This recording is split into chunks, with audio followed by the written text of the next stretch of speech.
So let's get into this track and field deep dive and give a little pre-classic preview.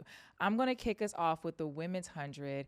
We have a stacked field. So we have the Olympic podium, Julian Alfred, Sha'Carri Richardson, Melissa Jefferson Wooden. And then we also have TT Terry, who was a part of the top 3 from America who made it. I am so excited. This is the first rematch, and also the first time that we get to see Melissa after she's been popping off at Grand Slam. How are y'all feeling about it? I'm excited to see the challenge. I think, we've seen Julian Alfred run. She's been running phenomenally. Obviously, to your point, we've seen Melissa run. She's been running phenomenally. I'm excited to see Sha'Carri and what form she's in. We've seen her run once in China. It was 11 point something. I can't remember the exact time, but I'm excited to see where she's at and where she matches up. She always races extremely well, and she always races extremely well with these women. And I guess with Melissa being her training partner, I think I could, if I had to make a wild guess, I'm sure she's in good form right now, especially gearing up for pre. I love it. Y'all also saw Favor Ophelia at the ATX Sprint Classic. She looks amazing. Okay. She's coming in this field too. Yes. Okay.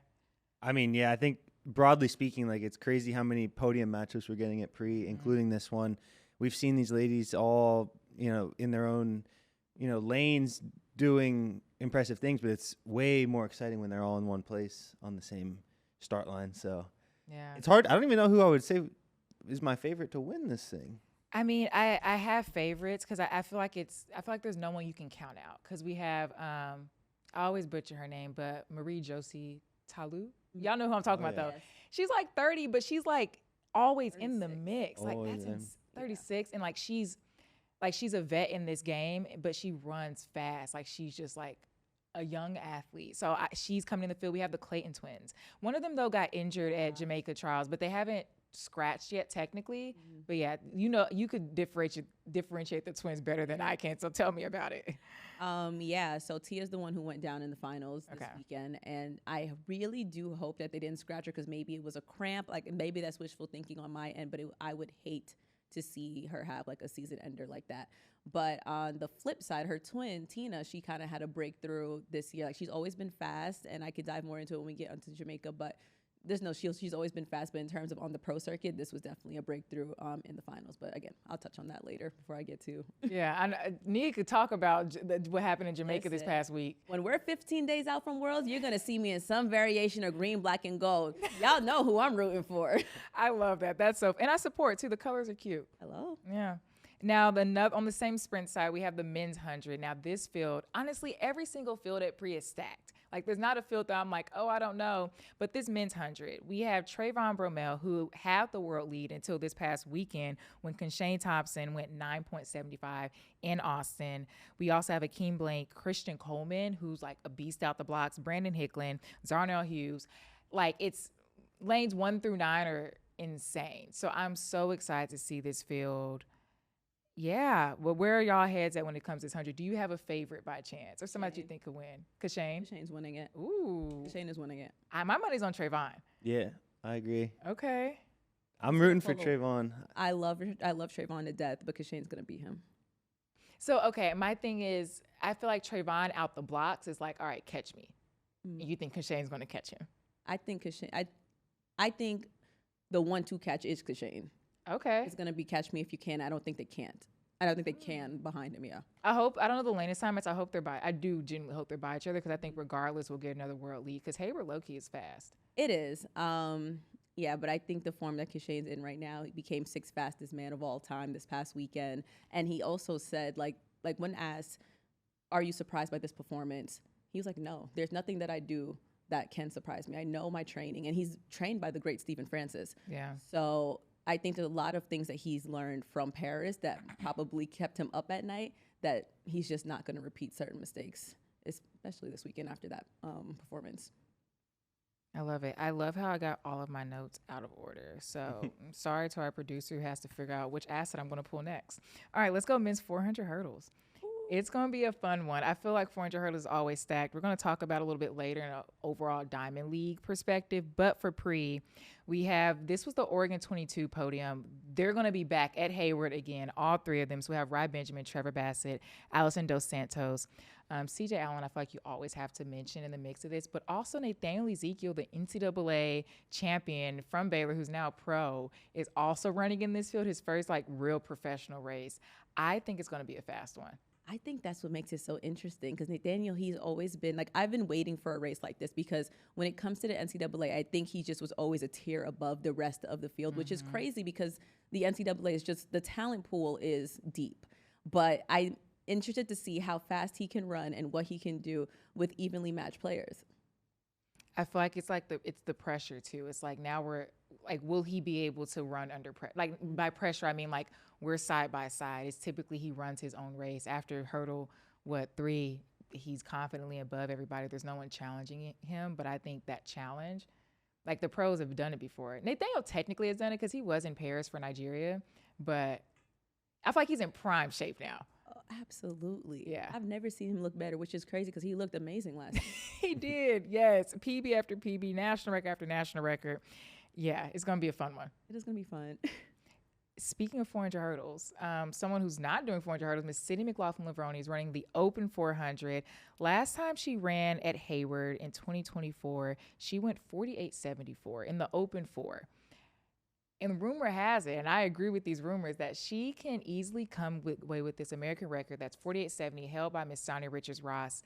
I think as long as she's doing what she normally does, I think we could see an American record go down. She was due to break that record a while ago. If she decided she wanted to focus on the 400 for just a year, that would have been broken like last year, the year prior to, because you said her PR is 48.67. Her PR is 48.74. The record's 48.70. So she's 0.04 away. Like that's really like a strong lean. Oh, so then the time I just said, that's the time I'm going to predict she runs. 48.67. That's a better. What time do you think she'll run? Yours is 48.67. Mine's 48.69. What's yours? It's pretty close. 48.71. Okay. That means she doesn't break it. The record's 48.70. Oh, wow. Okay. Oh. You don't think she'll break it? It's hard to say because did we get... Yeah, I mean, yeah, we'll say she's channeling all that energy that she was going to funnel into LA Grand Slam, and maybe she's coming to make a statement. But yeah, I'd love to see it, so. Okay. We'll have to wait and see. I'm excited. And also in her training group, Miss Athing Mo. I'm so excited to see her come back. She's back. I can't wait. Last time she ran at not the last time she ran at Hayward. Last time she ran, she unfortunately fell. But the time before that, at pre-2023, she PB'd and broke the national record. So 154.97. Pre, I feel like, is her good luck charm. Like, I keep saying we'll see records go down. I think we could see Miss Athing come away with another record. If she's in prime shape. We haven't seen her open up in the 8. She has been running like miscellaneous events is what I call it. Oh, yeah, like, miles. Yeah, I know she was in a 3,000 earlier, and then she ran a 1,500. She's been doing a lot of things that was not the 800. Yeah. So to finally see her in her bread and butter race, I'm so excited to see where she's at. And I know there's a method to her madness between her and her coaches. So there's a reason they were doing that. And let's just see where she's at ahead of trials. Yeah, I'm excited. I'm so excited. I love watching her race. And I feel like it's been a minute since I've seen her in an 800. So Is she gonna have any good like is Keelan in that race? Who else? She scratched. She was in it, but she scratched. Oof. Yeah. Okay. Mm-hmm. Yeah, That we'd love to see it. Matchup. That would have been a good matchup. The thing is just so dominant when she races, and it's just we don't get to see her that often. And I feel like the last time we saw her at Hayward was obviously a little bit heartbreaking. So I'd love to see her come back and just be that confident, incredible, world-class athlete she is. So I'm very excited to see her out there again. I can't wait. I'm looking forward to it, that's for sure. Now, we also have the Bowerman Mile. I look forward to the Bowerman Mile every single year because you don't often get to see an outdoor mile too, like with this field. It's pretty stacked. So on the USA side, we have Yard Nagoose, who I believe in 2020, what year is it? 2023, that's when he broke the American mile record there. We have Grant Fisher, Cole Hawker, Hobbs Kessler, Josh Kerr is not running. I mean, not Josh Kerr. Jakob Ingebrigtsen scratched. He was supposed to run, but now he's not anymore. He's been battling a little bit of an injury. Yeah. Right. Yeah, and it's unfortunately we don't get to see kind of. Yeah, and Josh Kerr also is not entered in this. But I think what Jakob is the fact that he scratched. So it's as if he thought he would be running. Yeah, just exactly. like he's not healthy anymore. Not healthy enough. It really, I mean, this 15-mile storyline is just fascinating because, like, Jakob is coming back from an injury. How is this going to shake out in September? Nobody really knows. so many big dogs in this event. But yeah, we'll have to see. Like, I think Yard and Cole, gold and bronze in the mile, but they have a lot of good competition. But unfortunately, we don't get to see Jakob for now. But I'm sure he'll be knocking soon. I have a hot take question because I love a good Bowerman mile call out. Typically after the press conference, that's who I guess will win, because I feel like that's when these 1,500 guys always talk some hot stuff, or they don't, which makes a difference to me in my head. I want to know who y'all think will come away with the win. I'm going to say Yard, only because I feel like Milrose, he might be like, no, I want to like get this mile record, like outdoor, like I want to best this mile record. I'm going with the Olympic champ. I know. Cole Hawker. I'm going with Cole Hawker. It's funny. I rewatched. It was on TikTok. Watched the last 400 of that 1,500 that he won. They were like, this is one of the best finishes of the Olympics. Yeah, he's winning that Bowerman mile. I don't know why I would bet against Cole. I am right now, though. I mean, Worlds, though, he could come up with the win in the 15. I'll give him that. But I think this extra 100 is 109 meters is to his advantage. That's fair. Grant Fisher. Okay. No, I'm just kidding.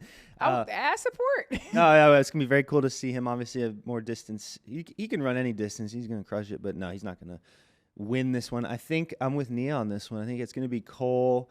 I think he's due for a big moment. I think we haven't seen him. And to be fair, Cole really has a way of peaking at the right times. But, this field is so stacked from like top to bottom that I feel like it's going to come down to that last 100. And when it comes down to a kick, like Cole, that's like where he shines. And I have to imagine that he's really been sharpening his blade a little bit, over the last couple months, slowly starting to peak towards Worlds in a couple months. I think it's gonna be Hawker, and he's gonna have his home game. I'm holding it down for Mr. Yard.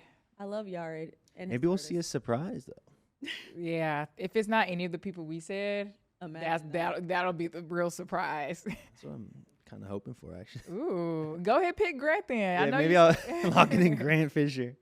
All right, and I want to go over to field event in the women's long jump. We have another Olympic podium rematch.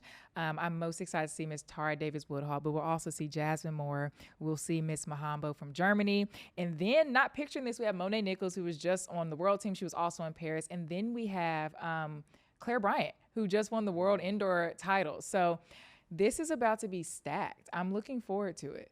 Yeah, you're seeing more and more women jump 7 meters. And I mean, as we talk about that, like when Tara opened like her Diamond League opener, she literally on her first jump like kind of won the event. It was like 7+. So yeah, she's in amazing form. Yeah, and I don't think that was even her full approach. Oh, what was it? Yeah, it was either Drake or one of them. And she was like, I just like had whatever the steps was, like 12-step PR.